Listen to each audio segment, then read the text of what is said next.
Hi guys and welcome, my name is Jude and yesterday I had dental surgery, so I am in deep pain. Every time I smile it's just a pain over here and it's like great. But when you gotta review a book, you just got to do it. You know, I have thoughts to share and it's important, so here we are. Today I am here to review The Female of the Species by Mindy McGinnis. I already have this review written on Goodreads, so I will link it down below in case you want to check it out. I debated a lot on whether or not to do this as a video review because I was afraid that it was gonna come off as very aggressive or way too serious, but here I am. I still think it's important to talk about it, so let's get going. First up, the summary. Let me read you a little bit about it. Alex Kraft knows how to kill someone, and she doesn't feel bad about it. 3 years ago, when her older sister Anna was murdered and the killer walked free, Alex uncaged the language she knows best, the language of violence. While her own crime goes unpunished, Alex knows she can't be trusted among other people, not with Jack, the star athlete who wants to really know her, and not with PK, the preacher's kid with a defiant streak who befriends Alex while they volunteer at an animal shelter. As their senior year unfolds, Alex's darker nature breaks out, setting these three teens on a collision course that will change their lives forever. Now here it is important for me to tell you that I thought it was going to be some sort of like a cute coming of age story. Of course there's a very dark undertone to it with the murder of Alex's sister, but I thought it was going to be about trying to figure that out and how it unfolded throughout the senior year of these three teenagers. Wrong. Which is why it's important to not let the cover fool you. When they say the female of the species is deadlier than the male, it's not just a catchy phrase for a book. It's the fucking truth. Now, I feel that this book speaks to the anger inside many women. It's very important to say that I'm not saying that all women are angry, not even most women are angry, but many are, myself included. Personally, my anger began to build up at the age of 12 when my breasts started to form, when I left behind my childlike figure to develop into my womanhood, which is when I began to experience harassment and sexual violence on behalf of men. I have mentioned before that I was a victim of sexual violence when I was a kid, though it was from a family member and a woman at that. But as such, the sexualization of my body came at the hands and stares of men. Cisgender and heterosexual men. When I would take the bus or the taxi, I would be groped, touched, molested. When I'd walk down the street, I'd have men following me block after block, groups of men just yelling what they'd like to do to me, or on their car just following me around, whistling and hollering, and it got to a point where I've never taken a bus or a taxi again. I was in a taxi once with a bunch of my friends. We just left school and the guy beside us was masturbating in front of us.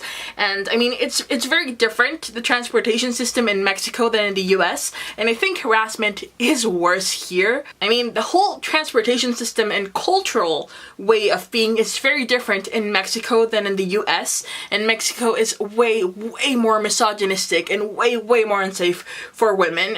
It's worse. It's just worse here. And it's a lot more acceptable. Not once did anyone ever offered help. I once screamed at another woman in a bus to just help me and get a guy off me, and no one did anything because it's cultural and it's how it is here. And that's where I built my anger. Just every action, every day, every whistling, anything just added to that pile of anger. And it got to a point where I just rejected my femininity as a whole. Speaking of femininity within, you know, modern Western culture and stereotypes, but I just left it completely. I stopped wearing dresses or blouses or color for that fact. I stopped buying anything that came from the women's section and just, you know, stayed on the men's section side. I began to develop a much more boyish sense of style, a tomboy if you like, because I wanted to feel strong, and I thought that if feminine was weak, that male was strong, and that if I looked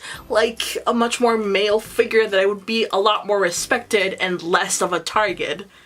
Which did happen. I had raw anger inside me at the age of 22, and it was at that age that for the first time I stood up for another sister, for another woman on the street. I spoke up for the first time to defend a woman against men. And I didn't feel fear, which was so important for me. I was so angry, and the man could see that, and so they backed away. And for the first time, I felt like I could walk freely down the streets. I could just walk, and with my stare and with my, the vibe coming out of me, men just knew. They knew not to mess with me because they know. They can see when not to mess with someone and what they would call easy prey. And whenever I would saw anyone just molest another girl, I would always stand up for her. Never putting myself at risk though. That's very important, that if this happens to you, that if you want to defend someone else or stand up for someone, that you never put yourself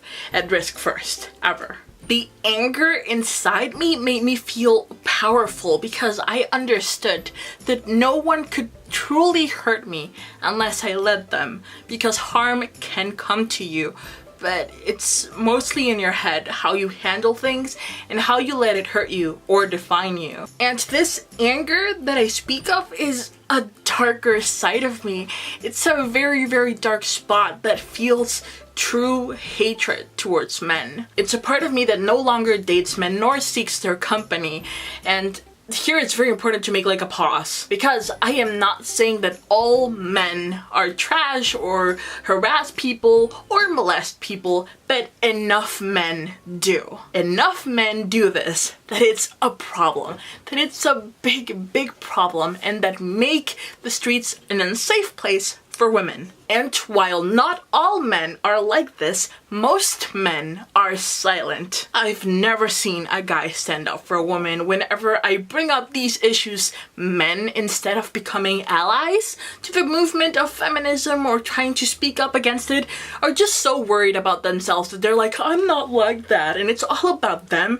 And I'm like, how is it that when I'm trying to speak of harassment towards women, the subject becomes so misunderstood that it goes again it just turns again into a subject of men, I can't. So if you're a man, unless you are actively every single day trying to just dismantle this toxic culture of masculinity, misogyny, and the patriarchy, then truly you're complicit towards it. So just don't come to me with bullshit in the comment section about not all men. Okay. And just so you know, it's not easy at all to make this video for me, much less writing the review was really bad in itself, but then just sitting here and talking about it, it's just crazy. Because I feel dirty and I feel ashamed at these thoughts, I'm like, I shouldn't be this bitter. I'm too young to be so angry, but it's there. And Mindy McGinnis spoke to that part of me, so if Mindy McGinnis was brave enough to write the story and talk to this part of me, I feel a sort of debt to also talk about it on my channel. Alex's voice and Alex's actions reflected a lot of the inner thoughts that I have, that I felt are just like a dark side of me that should never go out, but it's there. And maybe you feel that, and if you feel that, you're not alone, and this book talks about that feeling, and it reflects that entirely. Now, even though the subject of rape culture sounds very deep and very dark, this book is not as heavy as one might think. The book is divided between 3 points of view, which is Alex's point of view, Jack, and PK's. So they balance out the whole novel. Where Alex's chapters are a lot more dark and intense, you jump on to PK's chapter or Jack's chapter, and they just sort of balance it out. Because for a moment there, I was afraid that I was going to jump into this sort of like dark vortex inside of me of sadness, but it didn't happen. And also, amongst the sadness and the darkness of the book, there's some really sweet moments that really took me aback. I wasn't expecting that to be there. Overall, I would describe this to be a very bittersweet novel. I gave it 4 out of 5 stars on Goodreads. I gave it 4 stars because there are certain things that are talked about in the book that are just sort of like abandoned halfway through. For example, Alex's mom is in the book, and you just see parts of her, small parts of her, but then halfway through you never hear about her again, and I would have loved to know more about her relationship with her mother. I would have loved to know more about Alex's relationship with her sister, and there's just very few flashbacks It's just all centered around the aftermath, but without ever looking back really, so I would have liked to see that. I'd say it's a must read, particularly for kids in high school. It does take a look at rape culture within part of our culture, written through the lens of white privilege and middle class wealth. So it's not perfect and it won't speak to absolutely everyone, but I think that it does have a lot of things that are just worth reading about and worth examining. And those are my thoughts on The Female of the Species by Mindy McGinnis. I cried at the end. I just felt understood on a level that I thought was just shameful and dark, and that I wasn't sure that I could share with many people. I've met other women that do echo my thoughts on the subject, few, but they are out there, and I'm not saying that I am right at being this angry, nor am I saying that I am wrong, but it's a state of being that I do have, and it's worth acknowledging and working through it. So maybe one day I will wear dresses again. Maybe one day I'll find empowerment in my femininity. The cat is scratching cat, though not today. But today I have this book, and this book just, I don't know, made me feel really good and sad. Made me feel feelings, and it was great. That was great. So thank you so much for watching. Do let me know in the comment section down below if you want to read The Female of the Species, if you read it, if you liked it, if you didn't like it, why didn't you like it? If you have a review for it, do link it down below because I would love to know your thoughts. And I will see you guys in the next video. Bye.